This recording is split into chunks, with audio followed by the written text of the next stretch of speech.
115 yards rushing to 66, 420 yards of offense. 420 for a team. Man. 420 yards from a team that looked like it was on its last legs after we lost in Cleveland, after we lost in Minnesota, and we had a chance to snatch both of those games. Damn you, Jake Moody, for the one in Cleveland. And Raw Dog said it best. They can't kick in Cleveland because the win at Cleveland Stadium is nuts. It is. Both Cleveland Stadium. But the one that pissed me off, the 31-17 loss to Joe Burrow and the Bengals. Yeah. I have to say that I made this comparison to last year when we got our asses handed to us by the eventual Super Bowl champion Kansas City Chiefs. I'll take a loss like that we had against the Bengals. We had it last year against the Chiefs because it woke them up. Yeah. It woke them up. It sent them into the bye with a lot of questions. And think about it, if they hadn't lost in Cleveland, right? Yes, they would have still been undefeated, but then they probably wouldn't have been as hungry as they are now. Sometimes you gotta eat a loss to reinvigorate that hunger. And it's reinvigorated. And now and we went through this last year. The most difficult stretch is coming up for the 49ers. Again, Thursday in Seattle, Thanksgiving night. Unfortunately, I can't do that game because I had to take Sonya to work. 10 days later in Philadelphia, I am doing that one because they won't flex that game to Sunday night. Fox is Kevin Burkhardt and company is holding on to that game, and I can't say I blame them. They should, because it's a preview of the NFC Championship. They absolutely should. And then 7 days later, they host Seattle in a game which essentially could clinch the NFC West. Yeah, I think that's going to be the title match for. I think that'll be the game because everyone else in the NFC West has lost, except Frisco. Yep. They win these two against Seattle, they seal up the NFC West. Yeah. Matter of fact, Seattle has lost, I believe, twice, and both of them to the Rams. Playmaker, I need you to confirm that for me. Both losses by Seattle within the division have been to the Rams. The Cardinals lost. They already lost once to San Francisco. That was in week 4. Yep. Yeah. Only team in the NFC West that have not lost is the 49ers. They've won 8 in a row in the West dating back to last year. So big stretch coming up for San Francisco. Speaking of big stretches. How can you lead 26-14 heading into the money period? We're in Detroit.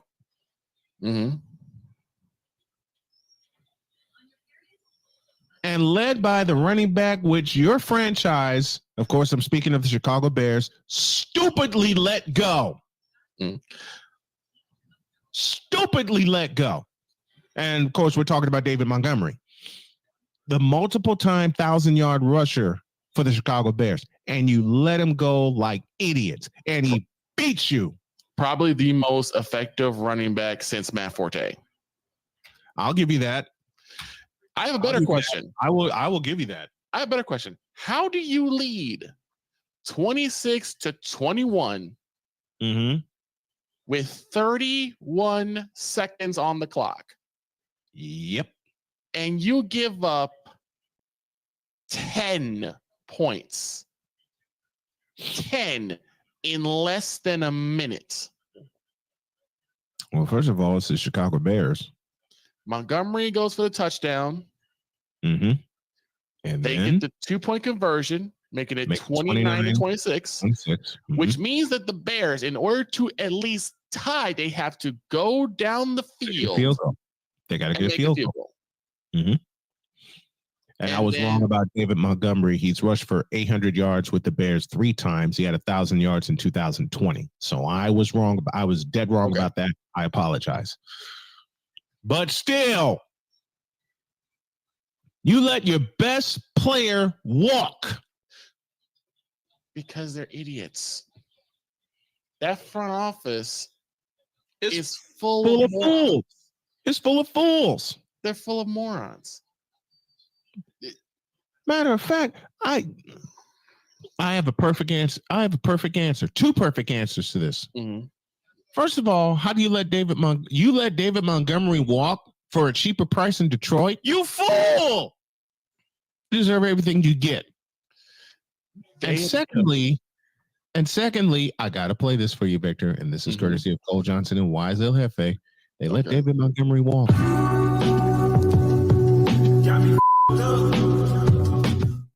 I've never seen a team willingly give their identity away. They have willfully given their identity away. I'll tell you why. The Bears, New York Jets, C Cleveland Browns, C dear God in heaven, forgive me and help me, C San Diego Chargers. I'll explain why. For as long as I have been alive and have been a Bears fan, there are two things the Bears have been widely known for: stout running games and monstrous defenses. And in the last 5 years, they've had neither. Exactly. I mean, you go back to the monsters of the Midway, the junkyard D, junkyard dogs, junkyard dogs. And I had that poster once upon a time. I mean, and then the running backs that have come out of Chicago, from Sweetness himself, Walter Payton, to Neil Anderson in the 90s, to Matt Forte, as you mentioned, Thomas Jones, Cedric Benson, who led the Bears to a Super Bowl, Cedric Benson out of Texas, Rashaan Salam for 3 years. Yeah. 1,000-yard rusher. They've had a stable of running backs. Yeah. A stable of running backs. I mean, top tier ones too. Yes. And now look what you're. Who would have thought Neil Anderson out of Florida would do what he did for the Bears for 7 years? Right. And now look what you're reduced to. Your top rusher now is your quarterback. And I have a big problem with that. I have an absolutely huge problem with that. We talked about this on my drive to Edinburgh, and Victor was helping me do real-time research this morning. Man, what the hell is your quarterback doing leading your team in rushing? Justin Herbert, hello. Yeah. Right? Let's go to the Fanatics feedback zone. Hey, Cole, 27 run plays called by McVay yesterday. Well, it's about time the Rams ran the damn ball. Yeah. Excuse me. And when I did the picks, I picked the Rams with my heart, not my head. Right. I was just hoping for a miracle. More on that later in the week. A 32-yard touchdown pass to Jamison Williams with 3:06 left to go, and connected on 5 throws to set up David Montgomery's 1-yard touchdown with 29 seconds left. And the safety that sealed it, Aiden Hutchinson, thank you very much.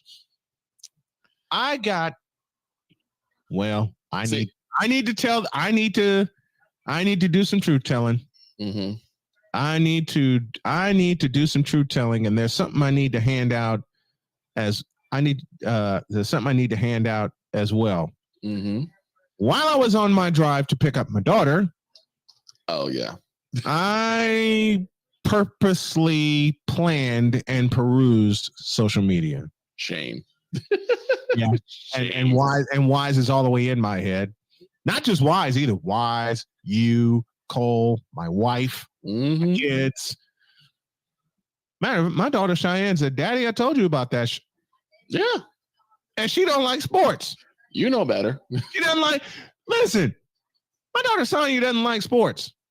But when I'm perusing social media, if my daughter, who is not a sports fan at all, yeah, there you go.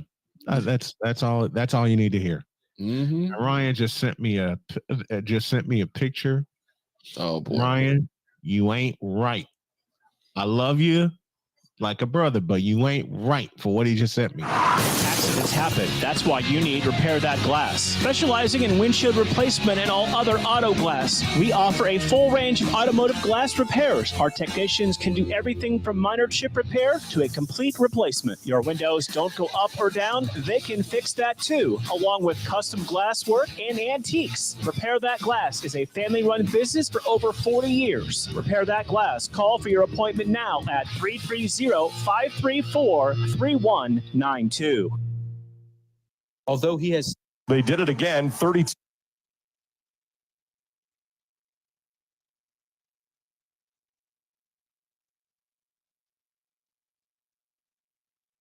WWE superstar Alberto Del Rio. Take one.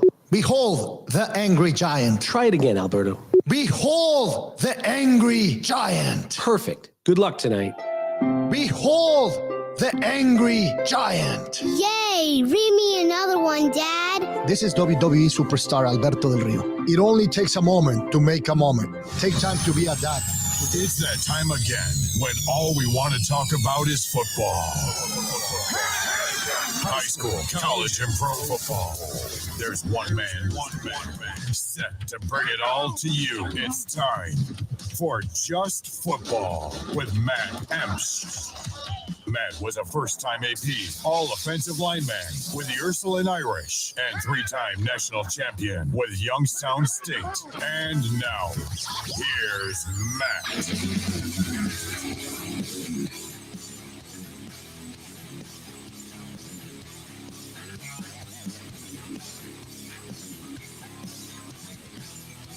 And welcome to Just Football. I'm your host, Matt Emch. Good Wednesday, everybody. Thanks for being here. Just want to get a few things out of the way real quick. Again, we have a new partner, 12ouncesports.com. Quench your sports thirst. Thank you for being part of our show here and simulcasting here. We're very proud to have you on board.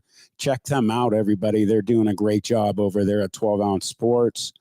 I'm just going to real quick let everybody know we have some new sponsors. Their commercials will be airing next week. A couple YouTubers are good friends of mine. Dominic Josh Nanokio of What Lurks Beneath on YouTube, and you can hear it on other platforms. Also, he is going to be one of our new sponsors, as well as Cryptid Creatures. You can find them on YouTube, Apple, and all the other audio platforms. Good friends with Todd Erie and Brian Brock. Happy to have them on board, as well as Bellaria of Niles owner Joe Eckenrode is joining as a sponsor. So 3 new ones starting next week. Going to be really exciting. We're going to have a few guest on the show tonight. We're going to start in a few minutes with the coach. Bob Gessler is going to call in. We're going to talk a little, obviously, football. Then after him, we're going to have our own Mark Means is going to call in. We're going to talk about some things that are going on. A big interview he has next week with someone. We'll tease that. And we'll talk a little bit about, the state championships and some of well, obviously the BCS playoffs. After that, we'll have Jim Craven on, and then we'll finish up, as always, with my partner from high school football, Lipper, Matt Lipsack, the voice of the Youngstown Phantoms. He's also going to be talking about the Youngstown Phantoms and also about the BCS playoffs. We have Coach Bob Gessler on the line right now. Coach, how you doing? Very good, Matt. Everything is good here. I don't care too much for the weather, but welcome to Youngstown, Ohio in December. Absolutely. Obviously, everyone in the area knows, we're losing a legend in high school football. And we'll talk about this with Mark a little bit later, too. Yep. Coach Pav, last year's Division III state championship winner, the Canfield Cardinals. His record all time, 211 wins, 98 losses at Canfield, 183-76. I mean, absolutely mind blowing. He was a good coach, and he got him to play, and he took over the reins after, and I apologize, Tony. That was before him. It was I think Naples, right? No, it was somebody else. It wasn't Naples, and okay. And I do apologize. So do I. mainstay there. And so he left him, Coach Pavlansky, pretty good. But again, over the years, he put his people in place, did what he had to do. And, I had the fortune of calling that championship game on our station with Jim Craven. And I'll tell you what, that was a good football team. They were very good size and everything, and they deserved everything they got that year. They did. I mean, they did not have much trouble with anybody in the playoffs. I mean, they dispatched Ursuline. I think that was the state championship game, in my opinion. And then after that, they just turned it on and rolled everybody. Their quarterback is at Indiana. I think we'll see great things out of him.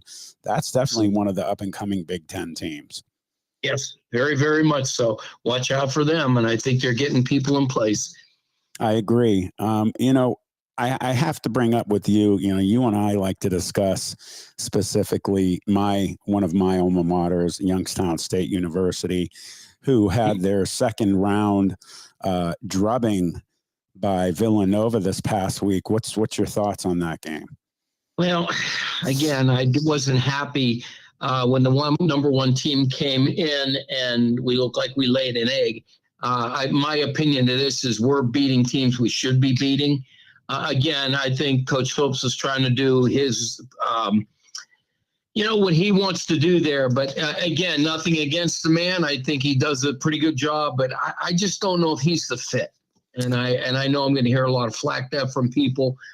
Great guy, uses our people, but I don't know. I'm not sold on him. I saw things on play calling that I thought, why would you do that? 3rd and 1 and you're punting the ball with 3-4 minutes to go in a game when you've been running them all decent. But again, what do I know? I'm just an announcer and I'm retired now, and that's probably why. But again, everybody has their own opinions.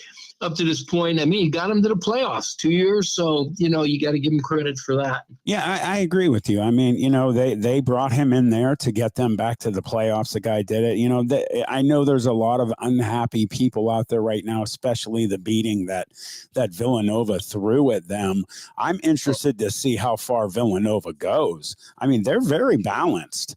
They were able to completely dominate in the running game, which is something, especially in the FCS playoffs. I mean, both FBS and FCS high school, it doesn't matter. If you can run the ball, you're going to do well in the playoffs. They've got a very strong running game. They've got a very big offensive line. They were very impressive. Huge. Yeah, they were huge. It's I listened to the game, and it's one thing that the announcers kept saying, Hannon, they are absolutely massive up front. And, again, I like to see how far they go. And, hey, that's a team you want to see them win the championship so we could say, well, yeah, we got beat in the second round, but we got beat by the champs. I agree. You know what? We need some other teams in the FCS to knock these. I mean, who would have thought that North and South Dakota would be pumping out such unbelievable college football programs? Now, let's remember, everybody, it might not be FBS, but the only difference between these two Division I level schools is just the amount of scholarships that they get. So it's still D1 football.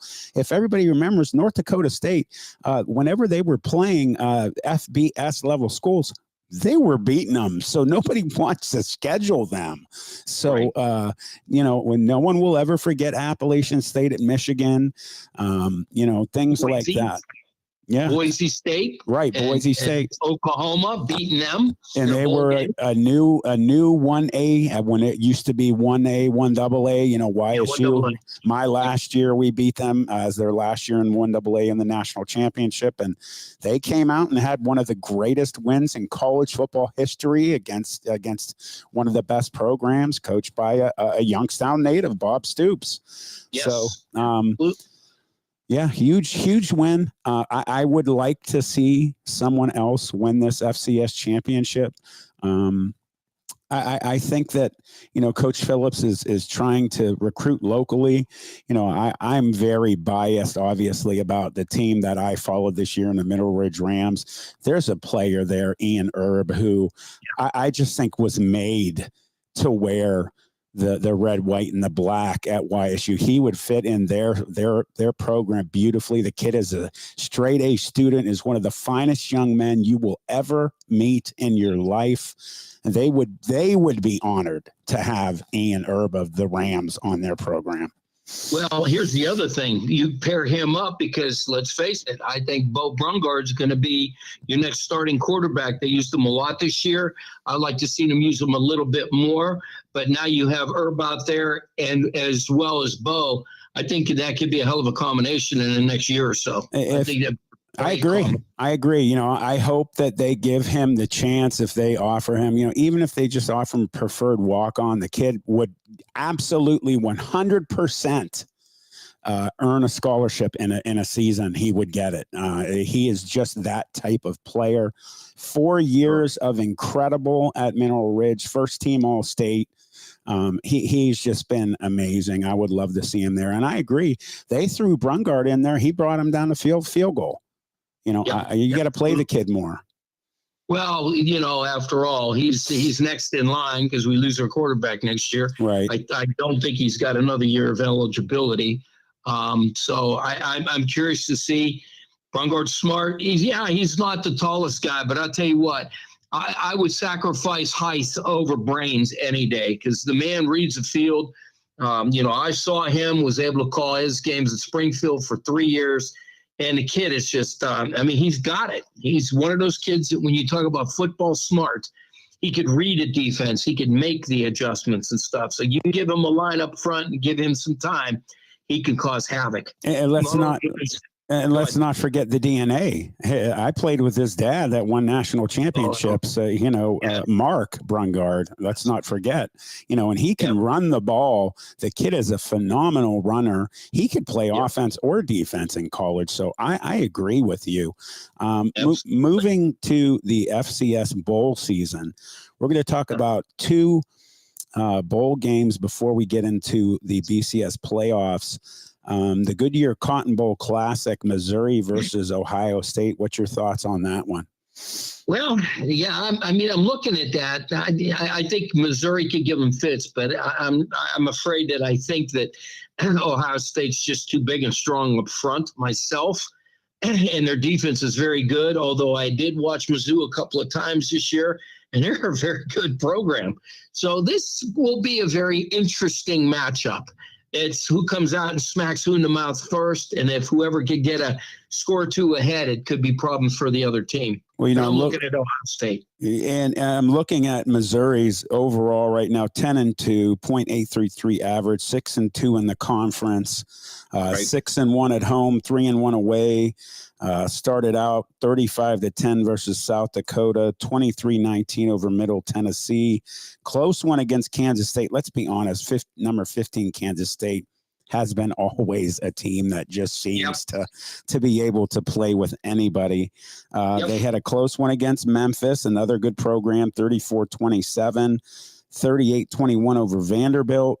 49-39, actually a close loss to an excellent LSU Tiger team. 38-21 over Kentucky, 34-12 over South Carolina, and then 30-21 loss to number 1 Georgia at that time. So, and then a win over Tennessee, 36-7, and a win over just a pretty good Florida team, 33-31. And then 48-14 over Arkansas. So going to be playing number 7 Ohio State. You know, let's real quick touch on that last game that they played against that team from up north. Yeah, that was that wasn't good. I mean, we just the mistakes and different things that we didn't do, and we just couldn't stop them. I mean, it was just Michigan's rolling. He's got him playing. I mean, regardless of what everybody says about him, and I am not a fan, and you know that. But, I mean, you got to give credit where credit's due. I mean, their head coach said they told him, get out, you know, you're away. Did they skip a beat? Nope.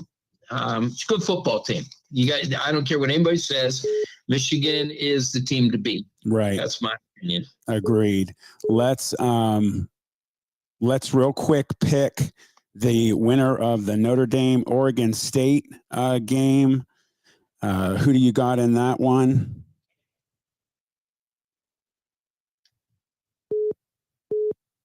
Coach?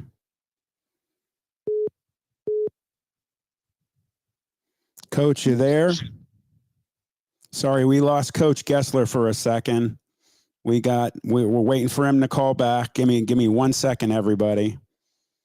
I apologize about this. You always have a little something in live football and live shows. Coach, sorry we lost you for a second. Yep, I'm good. I got you back. Go ahead. Give me a winner on the Notre Dame game real quick with Oregon State. I'm going to say that Notre Dame was they lost too many close games, and they shouldn't have lost the games that they did. I don't know if they just took it lightly, but the Ohio State game, it is what it was. So, but I still think they're too strong. I think Notre Dame wins the game. All right, and real quick, let's touch on the BCS games. Who you got in the two games, Michigan, Alabama? Well, first of all, I don't believe Alabama should have been there. I think that what they did to Florida State, even though I hate Florida State, I'm not a big fan. But, you know, when you go undefeated, Matt, and you beat the teams and you do it with a third-string quarterback and win your league, that was terrible. So I hate to be that way, but I just think Michigan will be too strong for Alabama. You know, I talked about it real quick. I'm just going to mention last night on Mark's show, I will not be surprised if Michigan beats them. I am going to push with Alabama, but they're a balanced team. Washington and Texas, who you got? Yeah, that's another one. I think that's going to be a barn burner. I watched the Texas game, and you know what? They were good, but I watched a couple of Washington games, and I'll tell you what, they got them playing out there. So that's going to be a coin flip. Did they put a points spread out there for the bettors? Real quick, Coach, pick it. We will go into commercial. Who you got? I'm going to say experience. Endurance Butcher Block in Mineral Ridge is a quality-driven company focused on great personal service. Our fresh meats are of the finest cut. We make a variety of burgers, sausages, and a full line of deli meats. Using our own smokehouse, we prepare different types of jerky, snack sticks, kibasi, bacon, hot dogs, and bone-in hams. When your tummy needs some relief, call 652-BEEF. That's 330-652-2333. Action Physical Therapy is a locally owned outpatient physical therapy company serving the Mahoning Valley for over 20 years. With 5 convenient locations in Hubbard, Cortland, Kinsman, Salem, and Mineral Ridge. Action Physical Therapy can handle all of your physical therapy needs. Action Physical Therapy will create a unique plan made specifically for you. Call us at 1-8333-BEST-PT to schedule your evaluation today. Check us out at myactionpt.com. Get back in action with Action Physical Therapy, and as always, go Rams. If you are seeking a skilled photographer in Northeast Ohio with experience in capturing documentary-style photographs for various occasions such as family events, weddings, graduations, sporting events, and other special occasions, look no further than Colleen Moore Photography. Accessible via ColleenMoorePhotography.com, or she can be reached at 330-314-7547. Colleen sends her best wishes to the Mineral Ridge Rams for a fantastic season. Go Rams! From high school to the pros and everything in between, you're listening to City View Sportscast, part of the iMedia One network.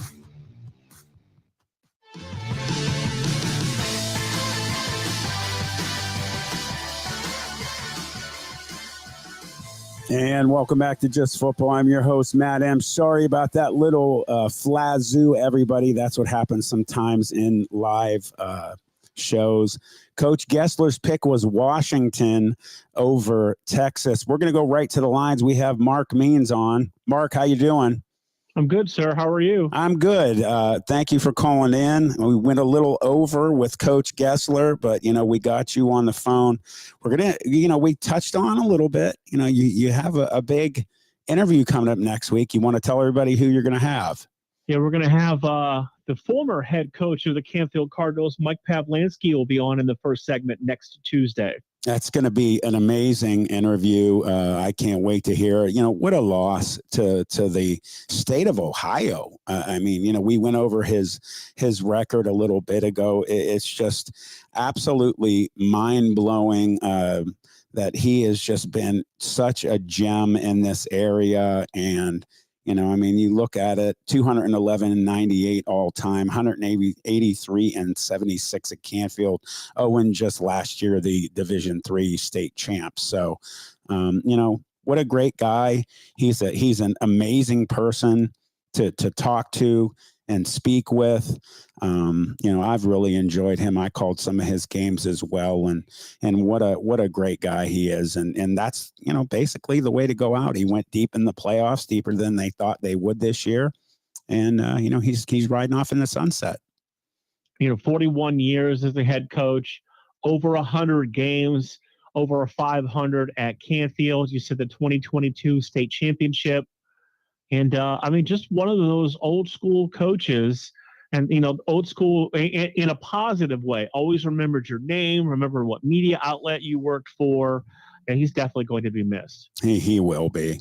Let's jump in, Mark. I wanted to talk with you specifically about the state championships out of the OHSAA. Starting with number one, we had, you know, somebody who just had a three-peat in Lakewood St. Ed's beating Springfield, and then not Springfield local, obviously, 31-21. Your thoughts on that game? You know, that's just, St. Ed's is becoming a powerhouse, and, you know, they're a team after your own heart. I mean, they have 5 Division I prospects in the offensive line, twin brothers going to Ohio State. Another one verbally committed to a school up north, and the other 2 are also very good. So, you know, that's a team that's been keyed by their offensive line the last few years. Yeah, they have just been monstrous. In fact, even with, like, I remember just the picture I posted when I announced that they won. There was the one lineman, the tackle was laying there in the front, and he's just humongous. So, you know, they are, you know, almost a small college team that just went through everybody in Division I. It was just absolutely phenomenal to see what they did. Moving to Division II, finally, you know, sorry, Cap, my uncle Cappy, we said goodbye to him after 60 years on the air, Lieutenant Colonel in the Army. We're going to miss him. And, you know, if he hadn't said it a million times, he'd say it a million times again. You know, being a Warren Harding graduate, he hated the Massillon Tigers. He always said the only team in one of the only teams in Ohio had state championships they never earned. Well, Mark, they got rid of that this year, 7-2 over Akron Hoban. Yeah, one of those, you know, baseball type scores. Hoban had a chance to win the game. They dropped a pass in the end zone. It was 16-0 for Massillon, including a win over, as you said, Lakewood St. Ed's, the D1 state champ, about the midway point throughout the season. Yeah, they just, you know, and I'm sure he's frowning at me above. I actually am, you know, kind of happy for them. That is such a gigantic gorilla, as I said on your show last night, to get off of their back. It's just, you know, it's a big win. I'm actually happy for them that they did it. Moving to Division III, you know, everybody thought that it was going to be an all Catholic, all Fighting Irish state championship. It wasn't in the cards for the Ursuline Fighting Irish. The team everyone thought they'd play, Toledo Central Catholic, went there, won, beat Bishop Watterson 27-7. You know, Toledo Central Catholic's been that program the last few years that has really taken a huge leap. And, you know, they're one of those that they don't just, you know, they don't rebuild, they reload. And Bishop Watterson's been a very good program too. Game was actually closer than I thought it was going to be. It was at first, and then they pulled away towards the end. You know, congratulations to him. You know, people talked about it all year. I don't remember the man's name, but I remember seeing a post on Facebook mid-season, and he teased about them being, you know, the only other team he could see winning state other than Ursuline. Well, there they go, right there. Moving to the next division, Division 4. You have a back-to-back state champion in Cleveland Glenville beating Kettering Archbishop Alter 38-3. It seems like Glenville is kind of back. You know, they, you know, under Coach again Senior there for a while, they were really dominant, and they seem to have brought that back. They have several Division I prospects on that team, multiple verbal commitments to Ohio State. That is once again one of the top programs in the state of Ohio. Yeah, I remember the days. I have a friend of mine. His name's Bill Kohut. He used to be the principal of Glenville years ago, and they were one of the doormats of the state of Ohio in the OHSAA. Now they're one of the elite programs, so they have definitely gone a long way. Moving to Division 5, a team that, everybody in this area knows really well, the Perry Pirates. Girard had a good rivalry going with them for years. They knocked Girard out of the playoffs a couple times. Girard finally beat them, went to a state championship. Same thing with South Range. South Range knocked them out. They won a state championship last year. And then, by the way, they just beat South Range and won their first state championship against Liberty Center. 21-14. You know what? That Perry team, they jumped out to such a big lead against South Range. They have one of the top quarterback recruits in the state of Ohio. And the way they beat South Range, you kind of had a feeling that they were going to raise the state championship banner. Yeah, I'm happy for them. It's obviously we would have liked to have seen South Range repeat. But, that's something, there was a picture online of one of their players that was down on his knees. And, I've been there before at YSU.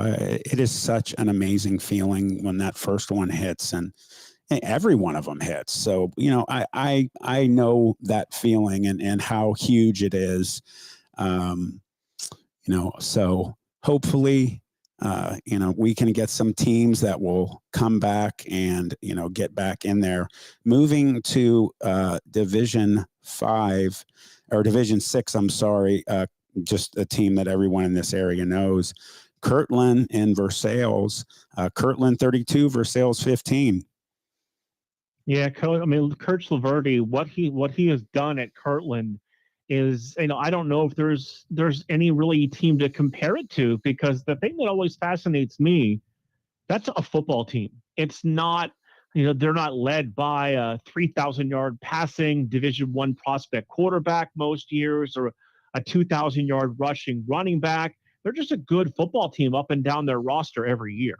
Yeah, they are. One of the gems of Ohio. I remember the last, I missed a couple years of calling game because of my health. The year me and Tim Continenza, my last year before I had stepped out, they played Stowe, I believe, at Stowe. So they were Division 5 then. They went to Stowe, and I think they beat them like something like 48 to nothing or 48-7. And they've been a dominant team. South Range used to run into them when they were both in Division 5 before Kirtland moved down. And it's like you're winning all these state championships in 5. You move down to 6, and you continue the same path. Yeah, it's really been an amazing run for them. And then finally, in the Division 7, you had Maria Stein, Marion Local against Dalton. Marion Local, beat Dalton 38-0. But, that was a team that knocked off Kirtland in Division 6 last year. You know what? Maria Stein, Marion Local has become, you look at the D7 state championship bracket, you put them in, and pretty much automatically over the last few years. They've become another one of those teams that you just expect to be playing for a title no matter what division they're in. Yeah, definitely one of the also gems in the state. That says a lot that they took care of Kirtland last year. And, Jim and Coach Bob saw Dalton firsthand take care of Springfield very easily. So they dispatched a very good Dalton team. Pretty easy. Mark, moving on to the BCS playoffs, 2 games. What's your feelings on the first one? That team from up north in Alabama. You know what? I'll watch the game, but like I said to you yesterday, I can't root for either one of them. It's just not in my DNA to do that. But can Michigan win the game? Sure they can. But I have a feeling Alabama's out to send a message after, kind of squeeze it into the playoff this year. They're out to make that a convincing win. A lot of angry people out there about how Florida State didn't get picked in. We talked about it last night. We won't really get into it again. Coach Bob touched on it. I agree with you. I feel like Coach Saban is tired of being second fiddle in the last few, attempts to try. If Michigan beats them, I will not be surprised. They are one of the most well-balanced football teams in the nation. They deserve to be there. They took care of our Buckeyes. But I think Alabama in 4 quarters may just have, even if it's just a field goal, just a little bit too much for them. Moving to the other playoff game, you got Washington and Texas. You know what? I've seen Texas a couple of times. I've seen Washington a couple of times. It's still, it's just out of the ordinary when you see a left-handed quarterback. There's so few of them. And, Penix has had such a great year for Washington. Although Washington is 2 and Texas is 3, I feel like it's an upset. Like I said yesterday, I like Washington to win that football game. That game also, it could be a flip of the coin. I don't know why. I always go with my gut. I remember Coach Sarkisian saying, if we get in, we can play with anybody. Just remember, everybody, Texas is the one loss that Alabama had. Yeah, it was at the beginning of the year, but they played darn well. I'm actually going to go with the Longhorns in this one. I could be wrong. 2 games could go either way. I would not be surprised if we end up seeing a Michigan, Texas, or Washington national championship. But I'm going to go with Texas. So we'll see how it all rolls out. Mark, I want to thank you for being here, brother. Always a pleasure. Absolutely. And Thank you for having me. Thank you, brother. Always a pleasure. As I said, that's our own Mark Means. Check him out next Tuesday on By All Means, 5 to 6 p.m. right here on Western Reserve Radio. You're going to want to listen to that one. Coach Pavlansky stepping down from the Canfield Cardinals. We'll be right back, everybody.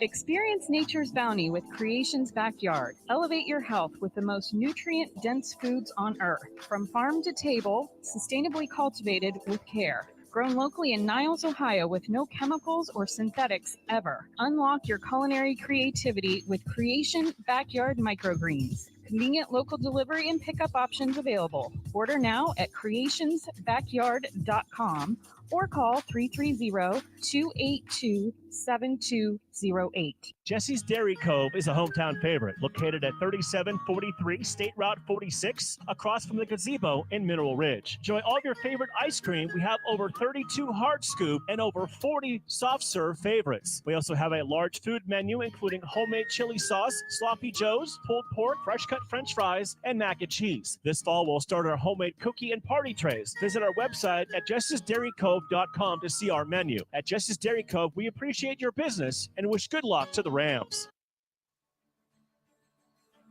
If you love history, head over to YouTube and check out Blogging Through History. Hosted by Mineral Ridge High School graduate Chris Mowery, Blogging Through History visits historic sites to explore not only the well-known figures and events of the past, but also compelling stories that maybe you've never heard before. Chris would also like to wish his niece Amira Emch and the Mineral Ridge Rams the best of luck for a successful 2023 season.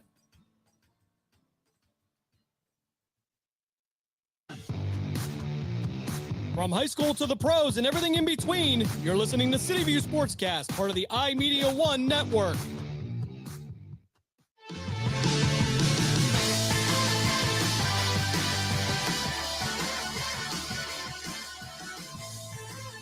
And welcome back to Just Football. I'm your host, Matt Emch. Sorry again, everybody, about the little technical difficulties. I guess that's what happens when you have live radio. And with that said, we're going to be bringing our own Jim Craven in. Jim, thanks for being here. Absolutely. On this nice cold night. Oh, it was absolutely freezing. I had to be in Mill Creek Park earlier for something today, and it definitely was not what, you usually go to the park for. So we will actually kind of take up where we left off. I just want to ask you real quick about, what Coach Gessler and I talking about that YSU playoff game real quick. I think that was just a matter of, quite frankly, just too big, too strong for YSU coming into this. And they're getting there. They're not where we, obviously we all want them to be. And let's face it, it's hard to come in and replace, and it's not even directly replacing it. He's 2 or 3 coaches removed. Jim Tressel, where we went to 4 national championships. So it's tough on Doug Phillips, and certainly I think he's headed in the right direction. But I think next year could be a make or break year for him. Yeah, it could be. And you know what? They brought him in there for a reason. I mean, they brought him in there to get him to the playoffs, and he did do that. So, I mean, it is what it is.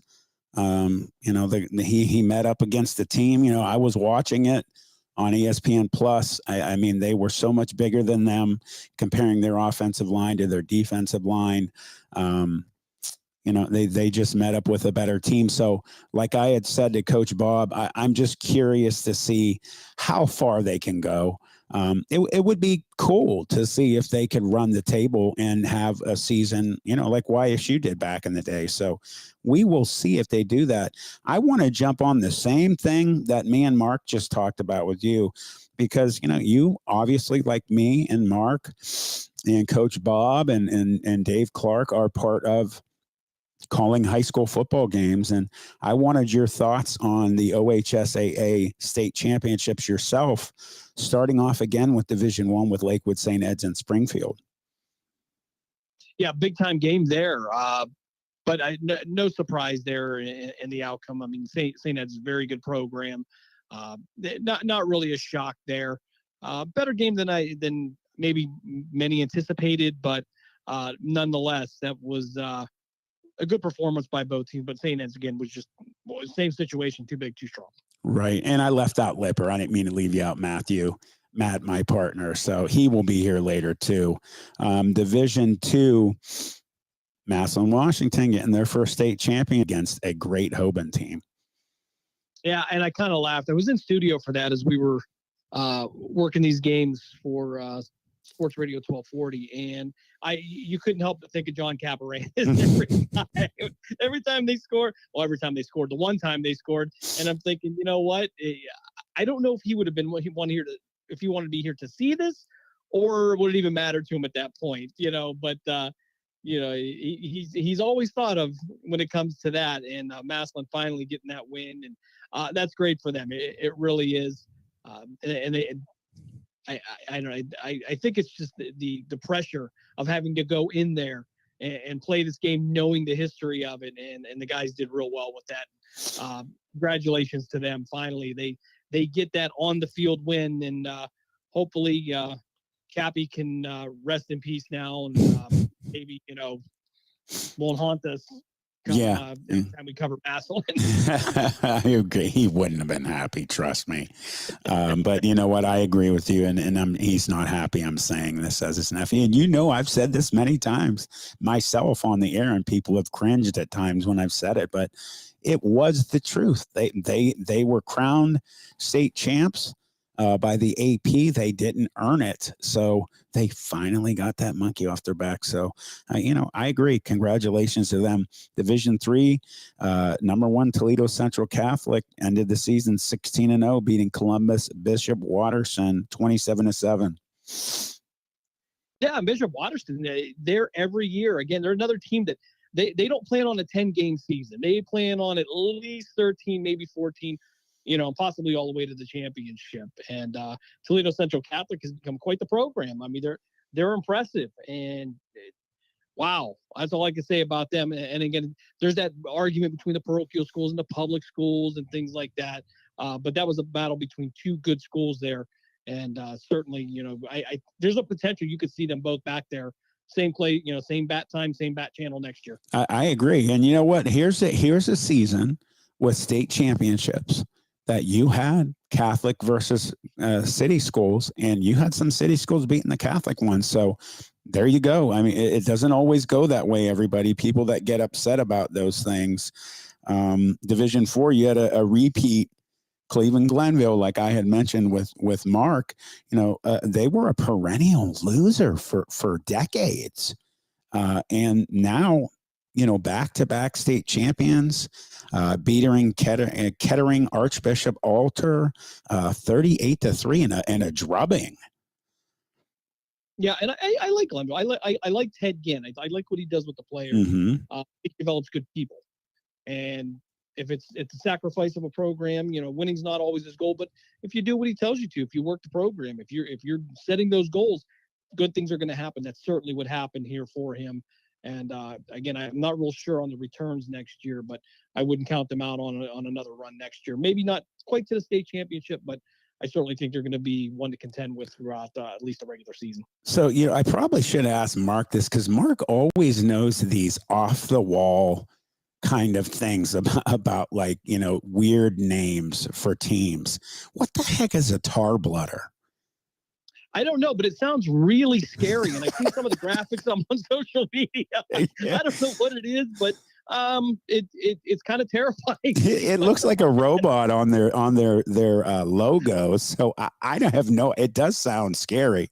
And their colors, I love them. So they're YSU colors, red, black, and white.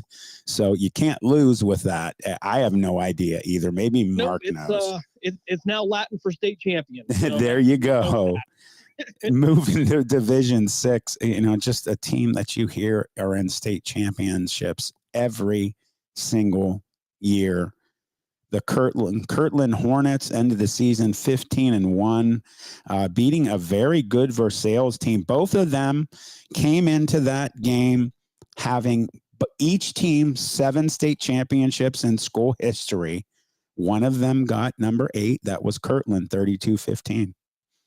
I always laugh about Kirtland up in our region because there's always that team. They get that big win, and you're like, congratulations. That's fantastic. Oh, here's the bad news. You're going to play Kirtland next week. And many teams have been in that situation. I'd like to know what's in the water there. I mean, they built that program with such a foundation that they're another one that they expect to be 14, 15 games into the season, if not state champions. And, these are really long seasons. And the thing with Kirtland is the depth and the way they develop players. They just keep churning them out. And I thought I heard Mark say to the effect of, that they don't rebuild, they reload. And that is the God's honest truth right there. But when you play the Kirtlands of the world, I mean, that's going to test you. If you can get past them, you're odds on money to win the state championship. But not this year, as the Hornets will get number 8. Yeah, and you know what? You have a lot of people out there that don't understand. They hear divisions and they think, well, they're a smaller division. Like, 4 or 5 years ago, they played Stowe at Stowe, a Division I school, and they lit them up. I mean, I think they beat them by 6 or 7 touchdowns. I forget the final score. I'll never forget it. And they were D5 at that time, and people were just like, how can that be? Well, guys, they're getting great program kids. Their coaches know what they're doing. It doesn't matter, sometimes what the level of the school is. It depends on the quality of the program, and they can play with anybody. I always had this thought in my head, Jim, how cool it would be after all the state championships. I know there's 7, so it's an uneven number, to let them all kind of play with each other and see who wins it all. Well, and I think you would have better matchups than most would think. We're in a time period now where everybody is doing the same training now. You might not have the amount of boys in that school to make you a higher division, but with the quality of players you're seeing from around the state, it goes back to the adage, you can only put 11 on the field at a time. So I don't put anything past anyone. I've seen some very strange things and some matchups that I thought were going to be horrible that went, the way we didn't think they were going to go. So I never count them out now. Things are so well developed in terms of even the off-season programs, the weight programs. I know guys that are going to see personal trainers now, and they work all year long. So if you have that kind of commitment on a Division 6 team that has 35 players, and you go to play a Division 2 team with 60 players, you're going to put your best 11 on there, and a lot of times those are going to be pretty even matchups. So like I said, the divisions are nice; they make for great games in there. But sometimes those lines do get blurred. I think you're right. Yeah, I would love to see it. That would be absolutely phenomenal. I guarantee you every year it would not end up the way people would think it would. Finally finishing with the smaller division, but no less a better team. Maria Stein, Marion Local, the team that beat Kirtland last year in the Division 6 state championship, knocking off a Dalton team that you saw take care of Springfield 38-0. Actually, that was Danville. Danville, I'm sorry. Danville. Thank you for correcting. Who I was very shocked to see bow out of the playoffs because they were by far the most physically gifted team I saw and very well coached.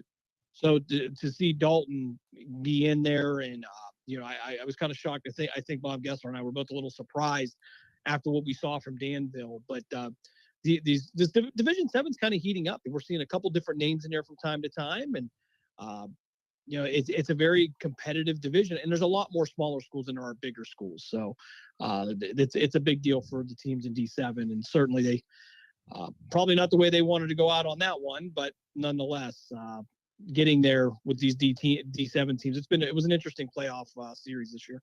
It would have been interesting. I have to say this. I'm sure I'm going to ruffle some feathers like Coach Gessler said he did about YSU, what he said. You have a team that is a perennial playoff team in this area in Warren, JFK. Ran out Coach Prologo, who, by the way, took them to 2 state championships. They lost twice to New Bremen, who were amazing programs. Comes out of one of the best conferences in the state of Ohio, who have usually a regular allotment of like 3 teams representing in the state championships every year. And they ran them out of there, and it's a shame. They won 2 games this year. Not always greener on the other side. No, certainly not. And, there was a coaching changeover to begin with, which I think we were all a little bit surprised about, but not surprised so much as, excuse me. Okay, help me out with the coach. JFK. I don't know who JFK's coach is right now, but Prologo is who they ran out. Talking about, I apologize. Yeah, that's okay. I was talking about Coach Bayek leaving there and to go on to coach with his son, and which I think is a great thing. I think if you have the opportunity, please go do that. Oh, yeah. Spend time and have that kind of situation there. But, you've seen the change there. And, you often wonder how much personal feelings is involved with these things, and you don't like it. And that has been a very successful program. And it's been a very, for us, it's been a very media friendly program. So, but, things change. Things turn around really fast. We look at this Danville team that played Springfield. They only won a couple games the year before, and they're deep in the playoffs the following year. So things can turn around really fast at this level, especially with the maturation in the off-season programs, like I talked about. But it's to be seen. I agree. I think JFK will be fine down the road. I'm glad you mentioned Coach Bayek at Struthers. Oh, by the way, they just went to 3 rounds. No one expected them to go that far, and they did very well. So let's move to the BCS real quick. We'll talk about the 2 biggest games in the playoffs. We have Alabama and Michigan. Well, from a personal standpoint, big Alabama fan, maybe new, but I'm a big Alabama fan. If you can beat that team up north, then by all means go for it. And I think that's going to happen. I think Coach Saban steps up when it's time. He may have a hiccup here or there, but it's far and few in between. They knocked off the number 1 team in the nation. So they're going to play a tough Michigan team. And if you want to consider this an upset, I can see Alabama winning that one. I absolutely could see it. Yeah, I do too. And as I've said, this will be the 3rd time, 4th time, maybe. Yeah, 4th time. I will not be surprised if Michigan beats them. They're so well balanced. But I mean, at the very least, I think Alabama will at least be a field goal ahead, at the least winner ahead of them. I agree. Coach Saban is on a mission this year. Who knows? This might even be his sunset ride. You never know. Moving over to the other one, you got Washington and Texas, 2 teams that we haven't seen in the BCS playoffs for a while. No, and you often wonder if maybe that was the reason they put them there. And they're very good teams. Make no mistake. I'm going to love to see when they expand these playoffs so we don't have these issues. But I think it's going to be a great game. Kind of fond of Texas, but I can see Washington pulling this one off. And, and I know there was a rumor that there was a very upset Florida State team by all of this as well. So, again, I can't wait till they expand the playoffs. I think it's going to be much better. Although you're going to have the 2 or 3 teams outside that are going to be left out as well. There's always going to be argument. I agree. I'm going with Texas in this one. Jim, thank you so much for being here, brother. It's always a pleasure. Love it. Thank you. All right. That was our own Jim Craven helping us out tonight. We'll be right back, everybody. Matt Lipsack on up. This is Just Football. I'm your host, Matt Emch. W&M Quality Roofing, LLC is an insured and bonded Mahoning Valley family-owned roofing business. At W&M, we treat your roof and home as if it's our very own. Give us a call at 330-647-0610 for a free estimate. Did you get damage from the latest storm? We also offer financing and specialists for insurance claims. For professional and efficient service, call W&M Quality Roofing at 330-647-0610.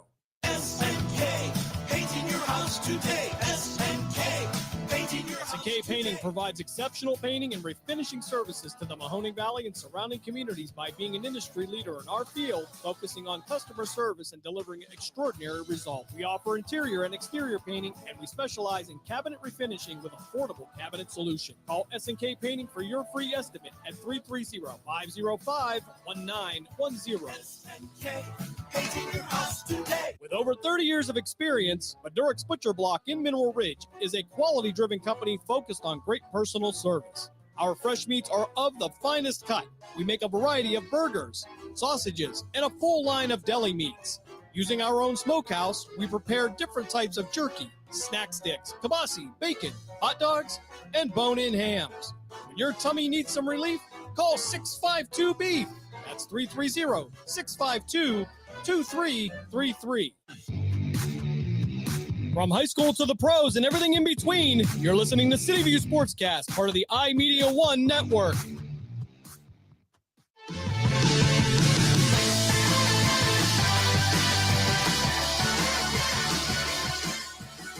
And welcome back to Just Football. I'm your host, Matt Emch. We're going to go right to the line. We have our own Lipper, Matt Lipsack, the voice of the Youngstown Phantoms on. How you doing, Matt? Good, brother. How are you? I'm good. You know what? Before we get into the BCS playoffs, because I want your opinion there, as well as what's going on with the Phantoms. You know, I had sent in our last segment, what the heck is a tar blooder, the Glenville tar blooders? Well, our own coach, Bob Gessler, during the break, sent us something. What is a tar blooder? It is a school battle cry that started during the 1940s, indicating that members of the Glenville athletic teams would whack the tar and blood from its opponents. Thus, our colors are red and black. The team mascot symbol is a cross between a robot and a tin man derived from the imagination of a former Glenville student. So there you go, everybody. That's what a tar blooder is. Thanks, Coach Bob Gessler. There you go. I usually depend on Mark Means for these types of questions, but Coach Bob let us, know. Let's jump right into it, Matt. Alabama. College, I definitely thought I could not live without, and now I have it. There you go. You can sleep tonight. I can. I appreciate that. Thank you. Yes, sir. Jumping into the BCS playoffs, Alabama and Michigan. Who you got? I got blue. Go blue. Okay, there you go. And you know what? I've said this numerous times. I will not be surprised at all if Michigan wins. They are without a doubt one of the most well-balanced teams in all three phases of the game. They run the ball extremely well. Their quarterback is absolutely phenomenal. He runs like a 4.3 40. The kid's incredible. Oh, and by the way, Coach Harbaugh said that all 5 of their offensive linemen will be in the NFL someday. So, and their running back's incredible. So I won't be surprised if they end up beating Alabama like Ohio State did in 2014. I won't be surprised, everybody. I am picking Alabama. Jumping over to the other side, Texas and Washington, 2 teams we don't usually hear about these days. So I watched probably 3 or 4 Washington games this year, and they looked very good. I did not watch Texas play one time. So I guess by via of exposure bias, I'm going to have to pick Washington. You know, I watched Texas beat Alabama, and that's the only loss the Crimson Tide has. Oh, and by the way, another reason, you know, I hate both those teams, except the only reason I'm also going with Alabama, ex-Ursuline High School teammate of mine and used to be YSU's head coach, Eric Wolford, is the head offensive line coach at Alabama. So I have a little extra something for the Crimson Tide. So besides the fact that I hate that team from up north, that's why I'm going with Texas. I also saw the Red River rivalry against Oklahoma. Texas just looked really good this year. They played with everybody. I think they're going to end up back in it. I think we might see another rematch of Alabama and Texas in the national championship. So we'll see. Moving to the ice, Matthew, what's going on with the Phantoms? So the Phantoms this past week were in Rochester, New York. They split a pair of games with Muskegon Lumberjacks. They lost on Thursday 6-2 before winning on Friday 3-2. And they will be heading to Cedar Rapids, Iowa this weekend to take on the Rough Riders, who have been struggling mightily as of late. I believe they have lost 6 straight. And Matt, believe this or not, they are 1-9-1 at home. Oh wow! So all of they're not. It's not like they're in last place. They're in 6th out of 8 in the Eastern Conference. So all of the rest of their wins have come away from the I'm On Ice Arena in Cedar Rapids, Iowa. Well, hopefully the Phantoms can take home some more wins when they get back. When's their last home game again? The final home game of the 2023 portion of the calendar is December the 15th, and then the Phantoms will have their Christmas. Well, I guess the next night they go to up to Ann Arbor to play Team USA for the final game before the Christmas break. They have a home and home there with the U18s next weekend. Then I believe the week after Christmas, Phantoms will be on the road for 2. I think they might go to Muskegon, and then they will finally be back home to ring in the new year. I believe on January the 4th, whatever that Thursday is there. The Phantoms will be home to take on the Omaha Lancers. So if the Phantoms can get back to the Clark Cup this year, who do you see right now who's been playing very well that could end up being their matchup? Right now, obviously, you have to look at Fargo Force sitting on top of the Western Conference, and I believe on top of the whole league right now by maybe just a couple of points. Youngstown has actually dropped to 3rd in the East, but they are only 1 point out of 1st. Green Bay is actually tied with Dubuque right now. Both have 31 points, and Youngstown has 30. But Fargo is, we have a few points ahead of Sioux City out in the West right now. Haven't got to see the Musketeers yet, but they are having a good year. The Tri-Cities Storm, former Phantom head coach Anthony Noreen always has them doing well.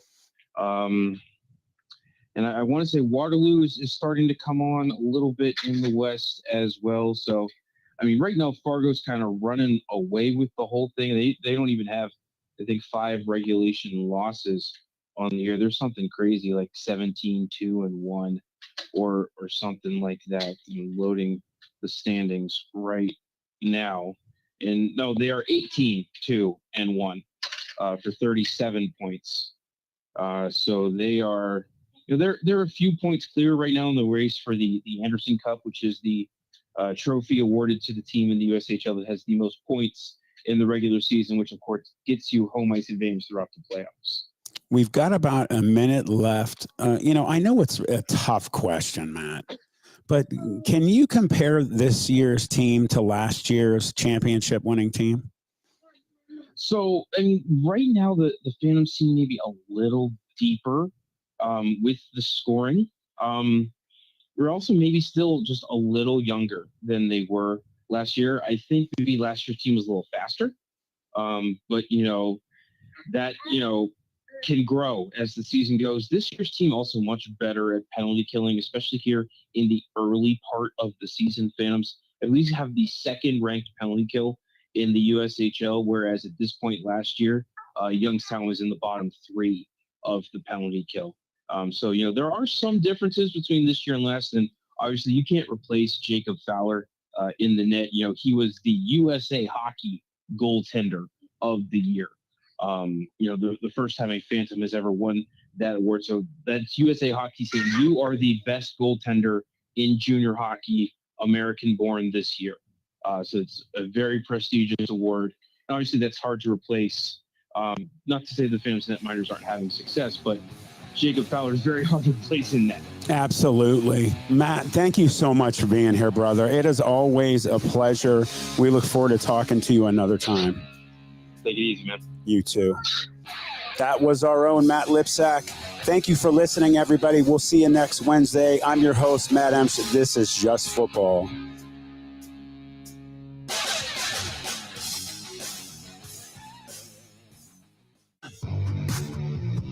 From high school to the... This is Mario Andretti.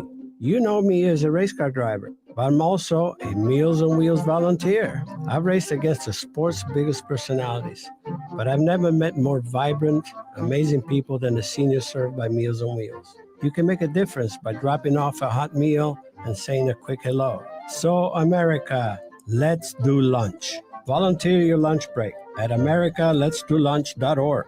This message brought to you by Meals on Wheels America and the Ad Council. People been saying to your friend, get a different face, and posting on their feed, they're super ugly. The things they say to them online are cruel and they're not true. So tell your friend, I'll stand up for you. Don't worry, I know what to do. Know someone being bullied online? You can be a witness and make a difference by letting the world know it isn't cool and by letting your friend know you care. Learn more at eyewitnessbullying.org. Brought to you by the Ad Council.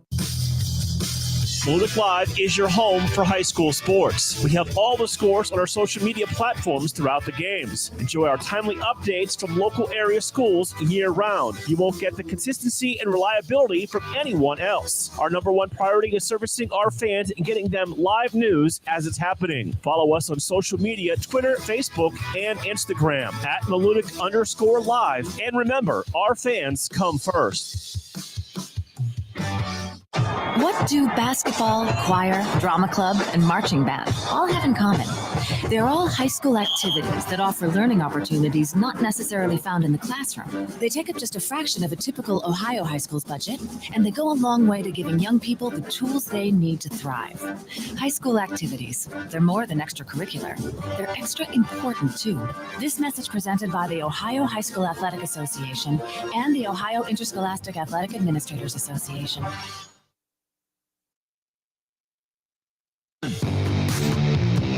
From high school to the pros and everything in between, you're listening to City View Sportscast, part of the iMedia One network. Welcome to Calvin's Barbershop. You all got to see this. I don't even want to know what you're looking at on that phone. Well, you should. I was learning about the dangers of high blood pressure and that we need to get ours checked regularly. High blood pressure can increase the risk of heart attack or stroke, but this text program can help keep it at a healthy range. Just text Barbershop to 97779 to sign up. I'll get right on it as soon as I'm done with this baby panda video. Text Barbershop to 97779. A message from the American Heart Association and the Ad Council. It's important to plan ahead for emergencies, like the storm. When it kicked in, we had a plan. Separated. We were able to get in touch with each other in no time. Idea how to find each other. The whole experience was fine. The most frightening 10 hours of my life. If there's one piece of advice I'd offer other moms out there, it's to stay calm and keep to the plan. Some parents plan ahead, some don't. Make sure you know where to find your family in an emergency. Start your plan at ready.gov. Brought to you by FEMA and the Ad Council.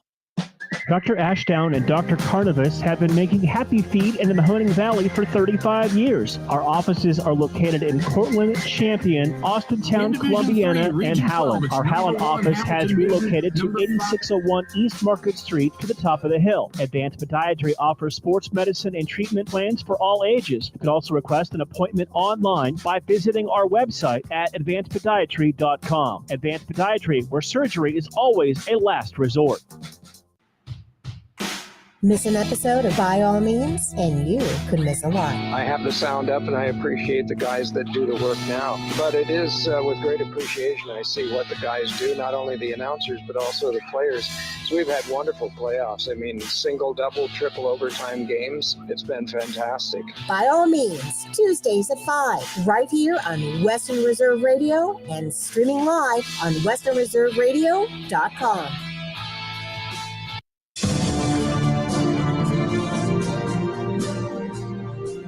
1:01 to go in the third quarter. Nassau leading 37-6. We'll run down the scoring play and some of the information with that here in just a moment. A tackle on the return after Grant took that football at about the 13-yard line, able to get up to about the 23, a 10-yard return for Grant on the kickoff. Nelson gets the 29-yard touchdown run for Nassau. The extra point by Rusakis is good. Nelson, that's his 10th rushing touchdown of the year, but get this, Greg, that's his longest run of the year, 29 yards. His previous long was 25 coming into this game. So that's a highlight for you. I find that surprising, to be honest, seeing his skill set and his speed, that you would think that he would have had a chance to make, break some long runs during the year. But again, I think he's got a tremendous career ahead of him. Wells does not come back at quarterback. It's Lee, and a handoff to Uri. Uri just going to try to get whatever he can, as the snap was high and he and Lee had some miscommunication in the backfield. Uri will get up to the 20, a loss of 2 on the play. It'll be 2nd and 12. As the rain begins to fall pretty heavily again. So, those showers that were in our area have come back, and it's pretty much a steady downpour right now. These players have been out here in the cold and rain all day, and it's one of those things they got to find a way to get through this at this point. This could be the last play of the third quarter. Here's Lee looking, throwing. It is incomplete. Trying to hit St. Julian out of the backfield, and could not get it and get inbounds at the same time, could St. Julian. And the incompletion stops the clock with 13.1 seconds left. Nope. And there was holding on that play. It looks like the Pioneers had holding, and it was declined by the Lions on that play. So it'll remain, 3rd and 12? Yeah, 3rd and 12 coming up for the offense of Northland.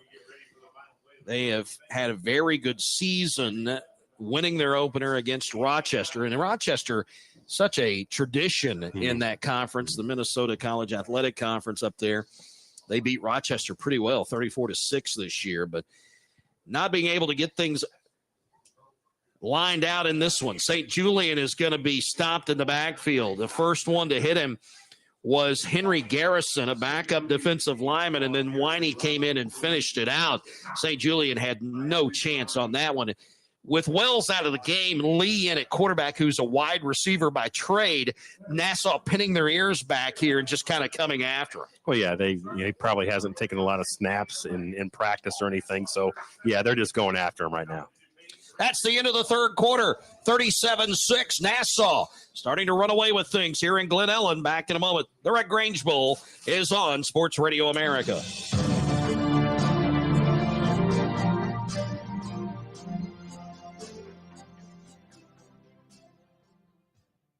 Western Union money transfers are now available at Walmart. When you send money with Western Union, you're sending so much more. You're sending opportunity, love, and support to the people you care about most. Visit your local Walmart today and send money with Western Union to family and friends in over 200 countries and territories around the world.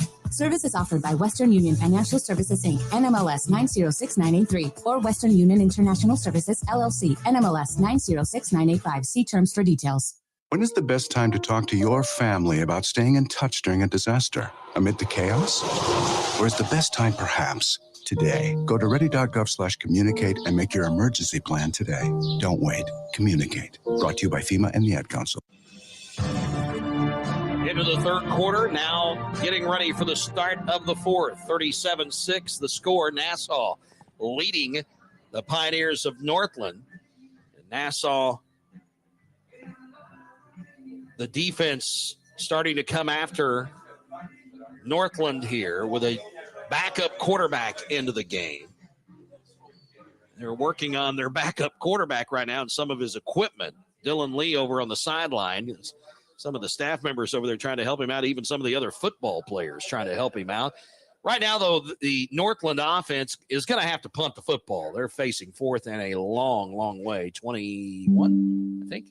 Something like that. Fourth and 15, I think. Oh, okay. Yeah, it's fourth and 21. Correct. Snap. Here is the punt. It's going to bounce at the 41 and take a Northland bounce and then go out of bounds. Boy, it hit one of the Nassau players right in the chest. Audain, the returner, had it hit him right in the chest, bounced away from him, but luckily for him, and just like every other break it seems in this football game, it has gone Nassau's way, and it went out of bounds on the bounce. Give credit to the Pioneers there. St. Julian, number 7, hustled his tail off. Even though he's down 31 points here, he was hustling his tail off to try to get that ball, and kudos to him at this point. Something positive there. So the Nassau offense back onto the field. Genova gets a little pressure, steps up, gets away from it, now sacked. And again, coming up to take him down is Pickett, the defensive lineman who has not stopped this game, that's for sure. Has had a good one, stops Genova on the sack back at the 45-yard line. It's not a loss of a lot, maybe 2 yards, a little bit more possibly to the 44, but it's a sack nonetheless. Pickett got off the line really well there. He is a good athlete. He is quick, and he got past him, and then he had to come back and get him. But what a great play by him playing through the ball. Start of the fourth quarter here in Glen Ellen. Genova on second down and 13. Throws complete to midfield. The catch made by Marcus Lane. Lane falling forward into Northland territory. Person there on the tackle and getting help, I believe, from Murrin. And they'll spot it at the 48 in Northland territory. Doesn't get the first down, but a nice gain. It'll bring up third and manageable. 3rd and 5 coming up here for Nassau. No back in the backfield with the quarterback, Genova. Tucker in motion, looking Tucker's way on the left side of the field. Now running, Genova, first down and more through the middle to the 35 and taken down at the 32. Tackle made by Dorval. Genova, there he is again, making those positive plays, making the determination that he didn't have anything downfield, tucked the ball and ran. Looks like we got another injury for Northland on the field right now. I think that's McCaddy, if I'm not mistaken. Boy, he's had a great game. I'd hate to see him end his day with an injury. I don't see him anywhere else over here on the sideline. We can't see his number, but I believe back at the 47-yard line, McCaddy is the one down. 13:25 to go. Genova picks up the first down on a very nice run. Yeah, I'll tell you, the rain is coming down pretty good right now. This is as heavy as I've seen it all day long. It's one of those things that certainly it can't be fun playing in these conditions when it's cold and rainy like this, but certainly one of those things that guys have to fight through it. And with my eyesight, I'm going to have to get right up on it. Maybe sticking my head out the window here in a minute. Well, good luck on that one. Good luck on that one. I'm not letting you open this window right now, I'll be honest. So, no, it's good. So, he's still down. I hope he's okay. He immediately took his helmet off. You could tell that he was in some pain.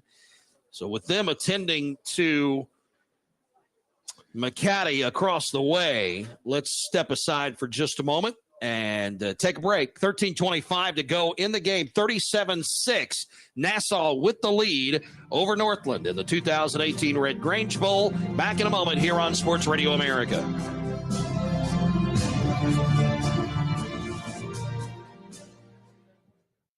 .27-yard field goal attempt. Johnson holding the meatloaf. Texas Pete hot sauce with the kick. Look at that meatloaf go. It's good. Give your food the kick it needs. Get some Texas Pete hot sauce. Drama for your mouth. I love this song. I love nachos. Loving everything? You might be buzzed. You know what I'd love? A ride when it's time to head out. If you see a buzzed warning sign, call for a ride when it's time to go home. Buzz driving is drunk driving. A message from NHTSA and the Ad Council. You are listening to Sports Radio America. Sports, anytime, anywhere.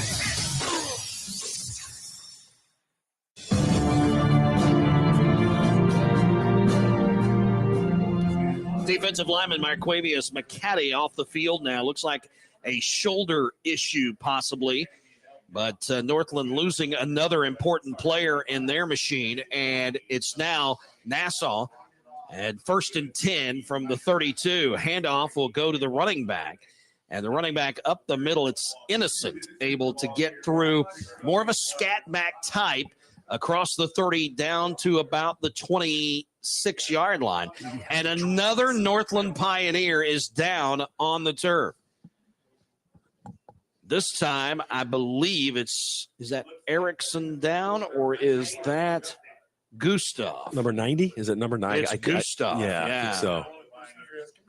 Stefan Gustav, who is the 6'2", 250-pound freshman defensive lineman out of Miami, Florida. I'll tell you something, this Northland roster, those guys up in Minnesota have went all over the country to assemble the players they use. No, you have to do that sometimes. Yeah, it's one of those things you have to, if you want to put together a team that's competitive, you have to find some of those players. And yes, you'd like to stay in your district, obviously, but it's one of those things that if you've got kids who want to come north, I guess, and experience snow, I guess, for the first time in their lives, well, what a great opportunity to go. You see some of the states dotted on there: Florida, Virginia, Missouri, football-rich states, Texas, Colorado, Minnesota, of course, their home state. Georgia's represented on that roster as well, but a lot of guys from Florida. Well, there's being in this world as long as I have been, one of the things you find out is that there are a lot of players in Florida and not a lot of schools in Florida that play football. So you've got your 4 or 5 main large ones and some smaller ones, but there's more kids than there are opportunities. So they've got to go someplace. So, it's one of those things that a lot of schools recruit out of Florida because, one, there's really good players down there, but there are enough that they can get a few to come up. So Gustav looks like will be able to come off the field on his own power. That's good news. 13:02 to play in the game. 37-6. Nassau with the football and the lead at the 25-yard line. It was a 7-yard run by Innocent. He'll take the run this time. Left side, one man to get around, and then out of bounds at the 15. Finally pushed out of bounds by Alexander and Person. They teamed up, but not before Innocent will pick up the first down and get his team in the red zone once again. He's had some nice runs today, too. And, again, kudos to the offensive line for the Lions, doing a good job opening up holes. Ball at the 15-yard line. Innocent stays in the game. De Blasio out to the right side in the slot, as well as Lane. Tucker in the backfield with Genova. Full house back there. Innocent up in front of Tucker. Genova gets pressure, rolls to the right side. He's got room to run. 10-5, steps out of bounds right at the marker. Could be 1st and goal, depending on where they spotted here. But I think it's very close to a first down. He had a lot of green in front of him. There was a moment I thought he was going to throw the ball, but he decided not to throw it and kind of move the ball forward with his legs and put his team in pretty good position here to score some more points. It was raining hard a moment ago. I think it has slacked a bit. And Nassau now 1st and goal at the Northland 5-yard line. Genova just has picked the right moments to take off and pick up those first downs. He has been very, very decisive today. Throwing into the end zone, incomplete, trying to hit De Blasio on the back line in the left corner. And a flag down. Was the quarterback? Nope, it's going to be a hold against Nassau. I thought that Genova was very close to the line of scrimmage. Yeah, at some point I thought he might have been across it when he threw the football, but he didn't. Jumped from the 6. So he must have, yeah. it was a hold nonetheless against Nassau that will back them up. They'll be outside the 10-yard line, I believe, back to the 15, and that's where they spot it. They'll be on the right hash as Nassau looks at the end zone.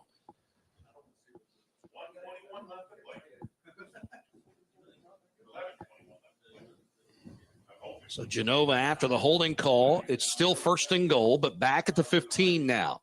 De Blasio will move from the right side to the left. Snap, handoff, Innocent, trying to scat his way into this inside the 10-yard line. Does, before he is gang tackled. He is the exact opposite of Nelson. Yeah. He's shifty. He's quick. I mean, Nelson's not fast. I'll tell you, he is shifty. He has got some moves, and I'll tell you what, he's a pretty solid back too. And it's nice when you've got two backs that you can kind of change things up with, and they've done a good job today doing that. And again, I cannot stress enough how good their offensive line is playing today. The run is 8 yards by Innocent. Fake the handoff, throwing into the end zone, picked off, and a pickoff by Northland's defensive back. Getting that one was Zachary Powell. He of the highway safety yellow sweatshirt under his jersey, able to pick that off in the end zone. He tried to run out with it. And are they going to mark him outside of the end zone? I believe they are. I think he's going to be at the 1 or 2, possibly 3-yard line. Unfortunate. When he could have just taken a knee and been further out there. So obviously that's again, it's a great play. Don't take away the great play from him. Don't take anything away from him, but instead of going out of the end zone, maybe kneel down there. I'm sure he thought he may have had a clearer path up the field. Northland will start now at their own 2-yard line. 1st and 10 after the interception, and they go to a different quarterback. They're bringing in Devonair Clarington, the wide receiver / tight end, as the quarterback. Interesting call. You're at the point now where you have to put your top players where they need to be up. And a safety. They snapped it. Clarington couldn't handle it. It goes out of the back of the end zone, and it's a safety. 2 more points for Nassau on the play. Clarington was taking snaps on the sideline right before he went in as quarterback, but couldn't handle that one. Well, it looked like pre-snap that they didn't really have an idea what they were doing. There was some confusion going on there, and then they snapped the ball, and it was way right of where he was. So it was a really, really bad situation. That makes the score 39-6, Nassau. Yeah, I just received word that number 10 for the Pioneers is hurt. That's why they're going to their third quarterback, I guess, at this point. And Lee went out after being hit in one of the previous drives. Dylan Lee is a wide receiver that had come in as quarterback a moment ago, but Clarington now having to go third string down the list. Yeah, that's got to be tough because you know he hasn't probably done any work at quarterback over the past few weeks. Yeah. But I'm sitting here and I'm staring down to the sidelines and I'm looking at Northland. They've had a great season. This game is not going the way they had planned it, but man, they've had a great season. They won their conference. They got here. They should not hang their heads, even though they're behind here. So, they got to stick together a little bit here and find a way to keep playing, and do what they've got to do. Clarington has thrown a pass this year. He's 1 of 2 on the season. He completed a 14-yarder earlier this year. Here's a kick. It's a free kick coming from Northland, and they're going to let Johnson Jones kick this away. He'll kick it out of bounds.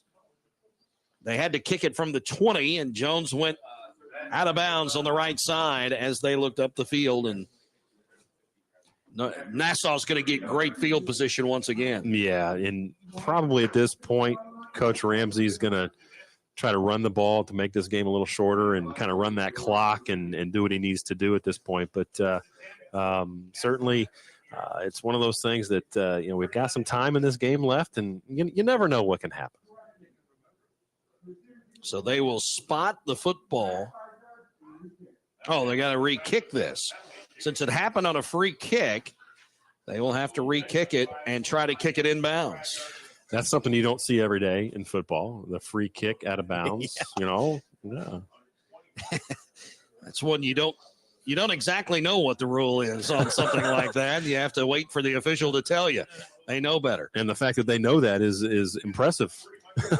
Clarington working with the center, Brendan Foster, over here on the sidelines, just taking shotgun snaps and trying to get the feel for it. And they back it up 5 to the 15 now. And the kick from Jones is coming. The Lions are going to get extremely good field position here. Jones marking it off. Somebody late coming onto the field for Northland. Samuel Gibson on the coverage unit. And Jones approaches, kicks the football. It'll go out of bounds again. Wow, I'm floored. They're going to have to do it again. They probably haven't practiced this a whole lot during the year, but they'll have to back him up again and kick it yet again. This is it's like Groundhog Day all over again. At some point, you reach the end zone. And then what happens? Yeah. Have to punt it away at some point, I think. Jim Tyre and Greg McVeigh with you from College of DuPage, McDougall Field, the Red Grange Bowl for 2018 here on Sports Radio America. And Nassau has come in here today and put their stamp on this one. They lead 39-6 over the Northland Pioneers. A long trip for Nassau, and they've made it worth their while. 10:08 to go in the game. And I think they're going to bring in a different kicker for this now, as Rockley, the punter, is going to get a chance at it. This time from the 10.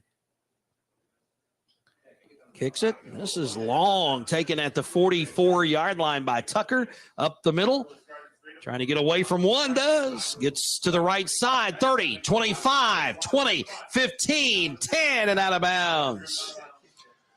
Well, I'll tell you, it was a good kick, but it was to the middle of the field, and it was a line drive, and it got there quickly, so he was able to get his momentum going forward and had a tremendous return, got good blocking, and, boy, the Lions are set up to score some more points here. Took that at the 44-yard line. And they spot it at the 10, first and goal. So the return at 46 yards for Rashad Tucker. The sophomore out of Freeport, New York, has had a big game. I think we're going to have to decide between Nelson and Tucker and Genova here. Coach Cox. Oh, what's going on? And Coach Cox not happy about something, going over to the other sideline and stating something in an emphatic way to the other coach of Nassau. I'm not really sure what he's upset about. Is he upset with the other sideline? Not really sure why he's upset. And a sideline warning has been called on Northland.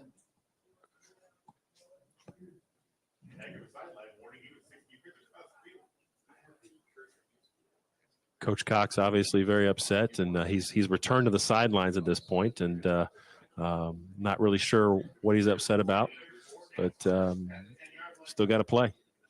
39-6. First and goal for Nassau. They let Tucker go for the snap here. Tucker gets it, hands to Innocent. Innocent up the middle, 5, down to the 1, and he'll be marked down there. Another good run. Again, just got to find a way to finish. I know you're down a little bit, but Pioneers got to find a way to finish and still play hard to the end of this game. A 9-yard carry from the 10 down to the 1, actually inside the 1. Innocent just shy of the goal line. It'll be second and goal. They bring in Nope, they leave it the way it is. It'll be Innocent and Tucker in the backfield. Tucker takes the snap, hands to Innocent, touchdown, easy.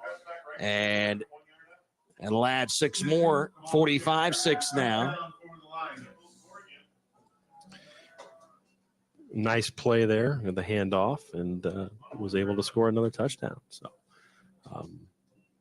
looks like the rain has completely died down now. We're in pretty good shape here at in Glen Ellen, Illinois. Everything seems to be going well here. For Nassau's Innocent, that is his 5th rushing touchdown of the year. First of this game. They'll bring in Rusakis to try and add the extra point.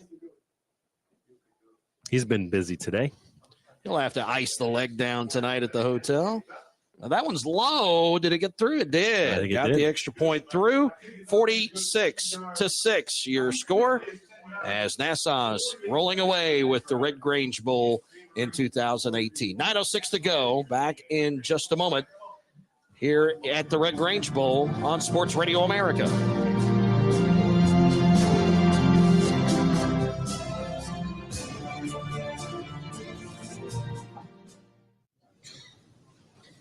I can't believe it. That Gerald is presenting the quarterly budget report with finger puppets? Look, here comes a 1.7% decrease in fixed overhead. Hello, everybody. No, I can't believe how easy it was to save hundreds of dollars on my car insurance with Geico. Who are you? The projected increase in organic Q3 revenue. Hooray! Believe it, Geico could save you 15% or more on car insurance.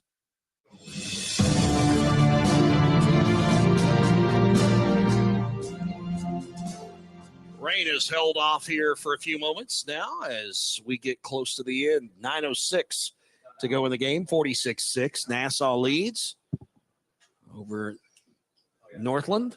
Kick taken at the 12-yard line by Grant. Grant around the right side, finding some running room, and finally taken down at the 43-yard line. Tackled by Nassau's Jonathan Cato. Nice return there for Grant. Yeah, he's playing hard here till the end of the game. 32 yards on the return. And he didn't originally get the ball. It was bobbled by the other player. He picked it up and he ran, did a really good job getting that ball advanced up the field. 45-yard line. So actually the 33-yard return for this has to be their Grant. Best starting position of the day. I believe it is. Still on their side of the field, though. But you're exactly right. Best starting field position of the day for Northland. They bring in Clarington at quarterback. Looks like Yuri is back with him. Actually, no, it's a different running back. Wayne Blakes, number 28, is the running back with Clarington.